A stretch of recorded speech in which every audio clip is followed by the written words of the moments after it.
দর্শক, অগ্নিঝরা মার্চের তারাতার অনুষ্ঠানের প্রতিটি পর্বই আমাদের ঘিরে ছিল লালন ফকির। লালন ফকিরের মৃত্যুর সন তারিখ যদিও আমরা জানি, কিন্তু জন্মের কবে উনি জন্মগ্রহণ করেছেন সেই মাসটি আমাদের অজানা। এরপরও মার্চ মাসের পুরোটা ঘিরেই বাউল সাধকরা সবাই লালনকে স্মরণ করে বিশেষভাবে দোল উৎসবে। আর সে কারণে এই মার্চ মাসকে ঘিরে আমরা আয়োজন রেখেছিলাম লালন ফকিরকে নিয়ে। আজও আমরা একই কাজ করতে যাচ্ছি। আমাদের অনুষ্ঠানে লালন ফকিরের গান শোনাতে আমরা আমন্ত্রণ জানিয়েছি অনুষ্ঠানে শিল্পী ফরিদা পারভীনকে। ফরিদা আপা, আপনাকে অনেক ধন্যবাদ আমাদের আজকের এই অনুষ্ঠানে আসার জন্য। আমার খুব ভালো লাগছে আজকের এই আয়োজনে আমাকে এনটিভি থেকে আমন্ত্রণ জানানোর জন্য। লালন ফকিরের দর্শন এবং ওনার গান নিয়ে কথা বলবার জন্য আমরা আবারও আমন্ত্রণ জানিয়েছি বিশিষ্ট শিক্ষাবিদ, তাত্ত্বিক এবং লেখক আসফার হোসেনকে। আসফার ভাই, আপনাকে আবারও আমন্ত্রণ। আপনাকে ধন্যবাদ শারমিন। আমরা তো গত পর্বেও কথা বলেছিলাম লালন ফকিরকে নিয়ে এবং গানও শুনেছিলাম। আজকে আমরা ফরিদা আপার গান দিয়ে শুরু করি। অবশ্যই আপা, শুরুতে কোন গানটা শুনতে পাচ্ছি আপনার কাছে? আমি প্রথমে গাইছি যেখানে শায়ের বারামখানা।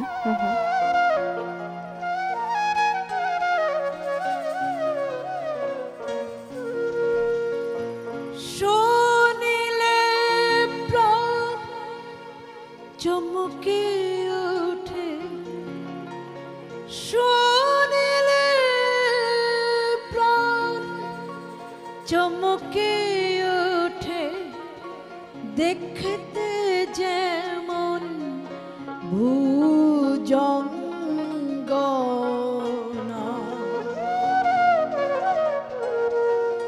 যেখানে শায়ের বারামখানা,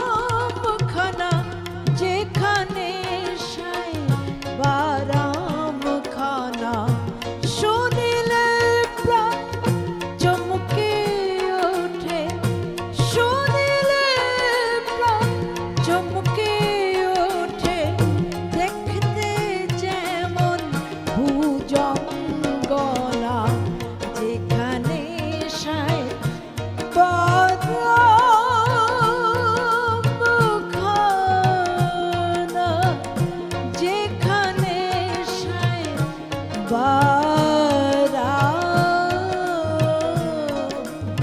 যেখানে শায়ের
বুঝতে নারী,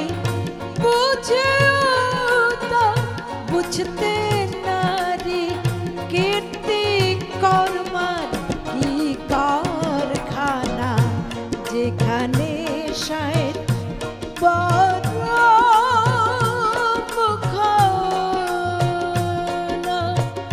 যেখানে শায়ের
সুর মিলল না যেখানে শায়ের গরম ঘন, যেখানে শায়ের বারাম খানা। শুনিলে প্রাণ চমকে ওঠে, শুনিলে প্রাণ চমকে ওঠে, দেখতে যেমন ভুজঙ্গনা যেখানে শায়ের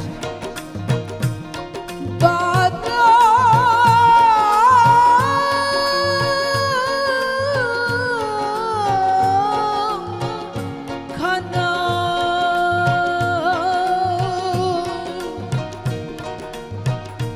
যেখানে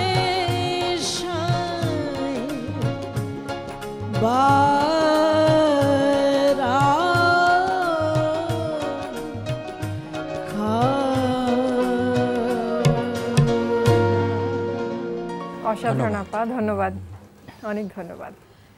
আচ্ছা ভাই, আমি একটু জানতে চাবো আপনার কাছে যে লালনের মানবতাবাদ এবং পাশ্চাত্যের পশ্চিমের যে মানবতাবাদ, এটার মধ্যে কোনো মিল বা অমিল এরকম কিছু রিলেশনশিপ আপনি কি? এটি একটি গুরুত্বপূর্ণ প্রশ্ন আমি মনে করি, কারণ লালনের গানের দুটো কেন্দ্রীয় বিষয় হচ্ছে মানুষ এবং মানুষের মুক্তি।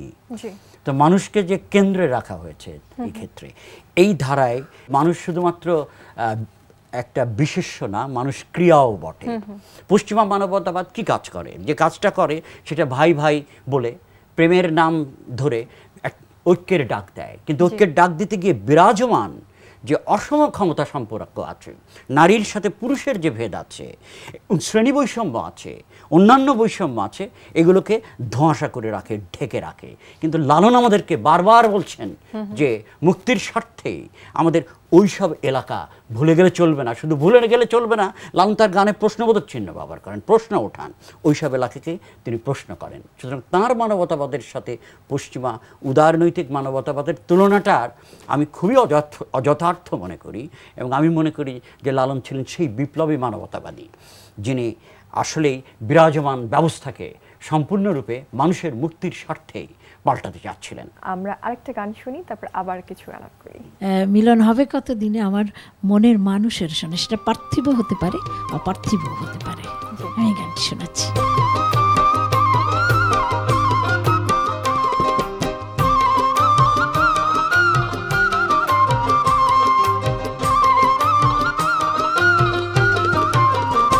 মিলন হবে কত দিনে, মিলন হবে কত দিনে আমার মনের মানুষের সনে, আমার মনের মানুষের সনে।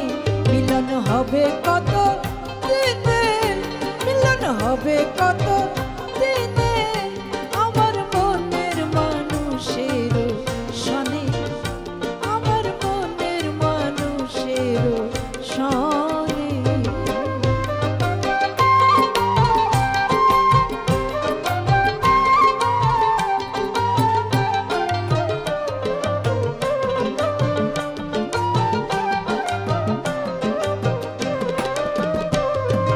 চাতক প্রায় নিশি যে আছে কলুষী, চাতক প্রায় অহর নিশি যে আছে কলুষী। হব বলে চরণ দাসী, হব বলে চরণ দাসী। ওটা হয় না কপাল পুনে, ওটা হয় না কপাল পুনে আমার মনের মানুষের সনে, আমার মনের মানুষের সনে।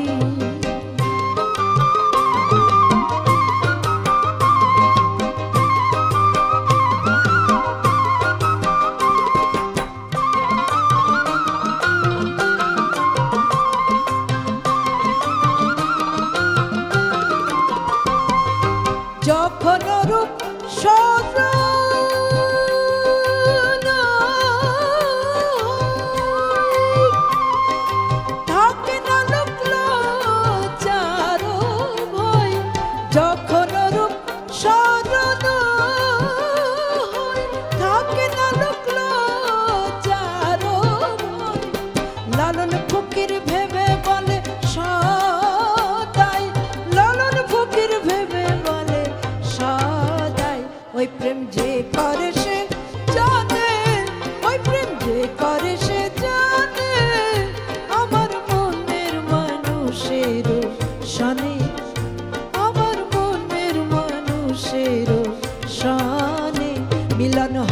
কত দিনে, মিলন হবে কত দিনে, মিলন হবে কত দিনে, আমার মনের মানুষের শনি, আমার মনের মানুষের শনি, আমার মনের মানুষের শনি। খুবই জনপ্রিয় গানটা। এই গানটা পারবেন না, আপনার গানটা শুনে শুনে আমরা বেড়ে উঠেছি। আমরা সাধারণত লালন ফকিরকে কিন্তু কবি বলি না, মানে বলা হয় না ওনাকে, এটার কারণটা কি? এখানেও কি কোনো আবার না, মরমী কবি বলা হয়। তবে সেই ক্ষেত্রেও লালনের বিশিষ্টতা আছে। আমার খুব কাছের মানুষ, আমার শিক্ষক এবং আমার কমরেড আহমদ সাফা 90-এর দশকের শেষের দিকে একটা লালনের উপর দুর্দান্ত একটা প্রবন্ধ লিখেছিলেন, যার নাম ছিল লালন হিন্দু কি যবন। ওই প্রবন্ধে আহমদ সাফা লালনকে একজন অসাধারণ মাপের অসাধারণ কবি হিসেবে চিহ্নিত করেছেন। আমি তার সাথে একমত। সাধারণত বলা হয় যে কবিরা চিন্তক না বা চিন্তাবিদ না, চিন্তা করে না, আবেগ অনুভূতি দিয়ে কথা বলে। লালনের ক্ষেত্রে সেটা প্রযোজ্য না। এবার কবি প্রসঙ্গে আসি, কবিতা প্রসঙ্গে আসি। এই যে কবিতাকে আমরা কবিতা বলি এবং গানকে গান বলি, এবং এই দুটোকে আলাদা করে অনেক সময় দেখার যে প্রবণতা, এটাও এসছে কিন্তু উপনিবেশবাদের হাত ধরে। এটা এসছে এই যে প্রিন্টিং প্রেস এর যে উদ্ভাবনের ফলে আসলে কথার সঙ্গে সুর এবং দেহের সঙ্গে সুর, কথা, এগুলো সমস্ত বিচ্ছিন্ন হয়ে আলাদা আলাদা হয়ে গেছে। সুতরাং লালনকে আমি কিভাবে, শুধু কবি বললেও আবার যথেষ্ট বলা হয় না, উনি আবার গায়ক বললেও যথেষ্ট বলা হয় না। তো লালনের ক্ষেত্রে এইভাবে একটা নির্দিষ্ট চরিত্রায়ন করা অত্যন্ত মুশকিল, এটা একটা বলবো। এইবার ভাষার প্রসঙ্গে আসি। ভাষার যে জাহিরি এবং বাতিনি দিকের যে অন্বেষণ বা তার যে ঐক্য, এক ধরনের ঐক্য, সেটি কিন্তু আমরা লালনের কথায়, গানের কথায় লক্ষ্য করি। তিনি সেই সময় কিন্তু বিরাজমান যে ভাষা, সেই ভাষার সঙ্গে বিরোধে জড়িয়ে যাচ্ছেন উপনিবেশবাদের হাত ধরে। সেই বাংলা ভাষা যেভাবে তৈরি হচ্ছিল, এবং সেই বাংলা ভাষায় সবার কিন্তু প্রবেশাধিকার সমান ছিল না। বিশেষভাবে সংস্কৃতের উপর ভর করে, তারপরে ইংরেজদের আধিপত্যে যে বাংলা ভাষাটা তৈরি হচ্ছিল, সেই বাংলা ভাষা লালনের গানে নাই, এটা আমাকে বলতে হবে। একই সঙ্গে ভাষার দুর্দান্ত প্রসাদগুণ, মনে হচ্ছে তিনি নতুন ভাষা তৈরি করে ভাষাকে নতুন ঘটনা হিসেবে উপস্থিত করছেন। লালনের প্রাসঙ্গিকতার কথা যদি আসে এখানে, সেটাকে আপনি কিভাবে বলবেন? অবশ্যই প্রাসঙ্গিক। যতক্ষণ পর্যন্ত মানুষের মুক্তি নাই, ততক্ষণ পর্যন্ত লালন তো প্রাসঙ্গিক। আমি আগেই বলেছি, এবং সেই যতক্ষণ পর্যন্ত মানুষের হয়ে ওঠার ব্যাপার আছে, আর এই হয়ে ওঠার ব্যাপারের ক্ষেত্রে মানুষ যতক্ষণ পর্যন্ত কর্তা সত্তা হিসেবে উপস্থিত না হচ্ছে, ততক্ষণ পর্যন্ত লালনের প্রাসঙ্গিকতা আছে। লালনের বর্তমানকে যদি আমাদের সময় সম্পর্কিত করার ব্যাপার আছে, তার অর্থই না যে আমরা লালনের ওই যুগে ফিরে গিয়ে আমরা ঠিক লালনকে যেভাবে দেখেছি তা না, তার তাৎপর্যকে বারবার আবিষ্কার করার ব্যাপার আছে। আর সেই আবিষ্কারের সঙ্গে যুক্ত অবশ্যই সাধনা এবং অনুশীলন। আসরার ভাই, আপনাকেও অনেক ধন্যবাদ আমাদের সাথে এগুলো শেয়ার করবার জন্য, এবং অনেক ধন্যবাদ আসলে এই যে 2 পর্বে আপনার কাছ থেকে অনেক কিছু জানতে পেরেছি। অনেক কিছু আছে যেটা আমরা আসলে সবসময় শুনি, সবসময় দেখি, বা যখন গান শুনি তখন উপলব্ধি করি, কিন্তু সেই উপলব্ধিটা আসলে ওইভাবে গ্রহণ করতে পারি না বলেই হয়তো লালনের দর্শনকে প্রতি মুহূর্তে ফিল করি না, এবং ফিল করি না বলেই হয়তো আমাদের ওই প্রোগ্রেসটা ওই আকারে হতে পারছে না। আত্মস্থ তো হতেই হবে, আত্মার সাথে চর্চার ব্যাপারটাও আছে এবং আত্মস্থের ব্যাপারও আছে। সময় একেবারেই শেষ। আবারও ধন্যবাদ জানাচ্ছি আসফার হোসেন আপনাকে আমাদের অনুষ্ঠানে আসবার জন্য। আপনাকেও ধন্যবাদ, এবং ফরিদা আপা আপনাকে অনেক অনেক ধন্যবাদ। অনেক ভালো লাগলো আজকে স্যারের সাথে বসে আমার গান শোনানোর, এবং শ্রোতারা এনটিভির এই পর্দায় সাইজিকে নিয়ে কাজ করছেন এনটিভি, তাদের প্রতি আমার কৃতজ্ঞতা। ধন্যবাদ আপা আপনাকেও। আমি একটু দর্শকদের কাছ থেকে বিদায় নিয়ে নিচ্ছি। প্রিয় দর্শক, লালন ফকিরকে নিয়ে আমাদের আজকের পর্ব এখানেই শেষ। পরবর্তী মাসে আবারও হাজির হব নতুন কোনো তারকার গান এবং তার জীবনী নিয়ে। সে পর্যন্ত আপনারা সবাই ভালো থাকুন, সুস্থ থাকুন, সে আশাই করছি। চলুন ফরিদা পারভিনের গান শুনতে শুনতে আমাদের আজকের এই পর্ব এখানেই শেষ করি। ধন্যবাদ সবাইকে।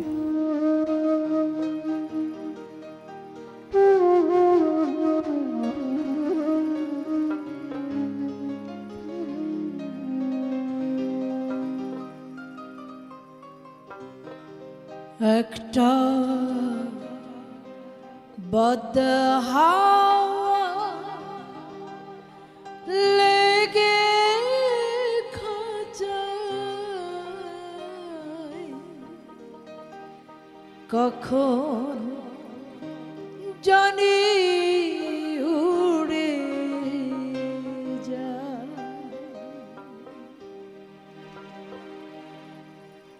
পাখি কখন জানি উড়ে যায়,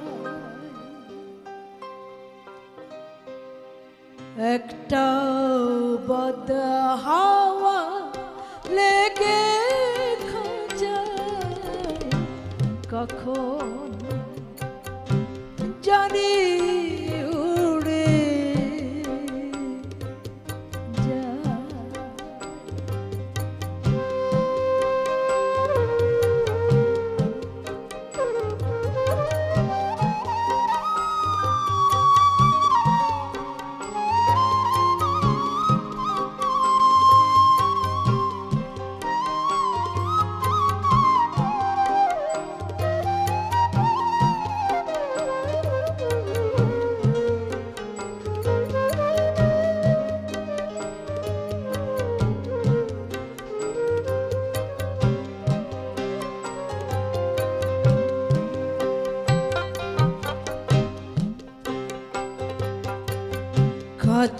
খাঁচারাড়া বন ধসে পাখিয়া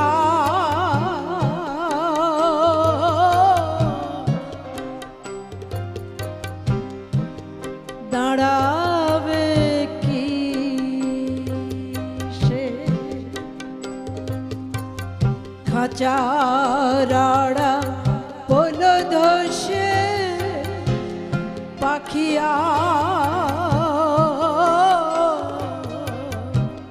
দাঁড়াবে কি সে,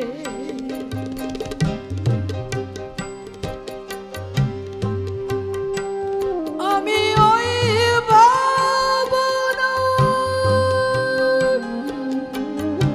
ভাবছি বসে,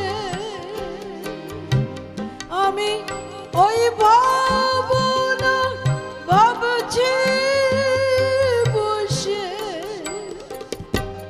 চমক যারা বইছে গায় আমার, চমক যারা বইছে গায় পাখি কখন জানি উড়ে যায়, পাখি কখন জানি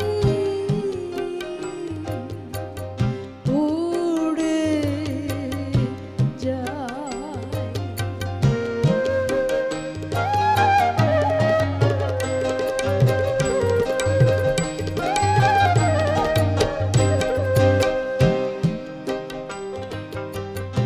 আগে যদি যেত জানা জংলা কবু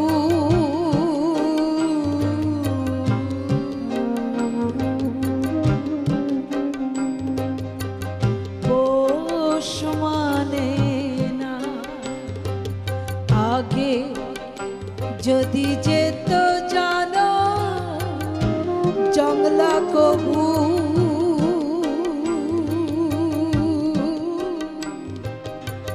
পোষ মানে না, আমি তবে প্রেম করতাম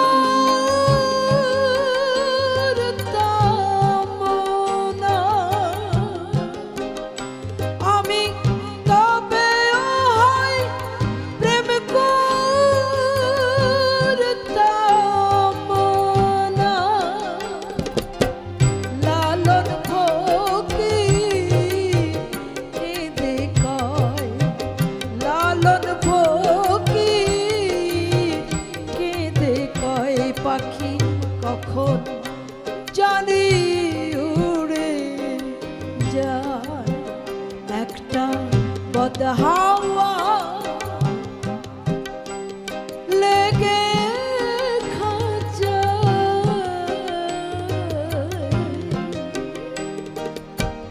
কখন জানি উড়ে যায়, পাখি কখন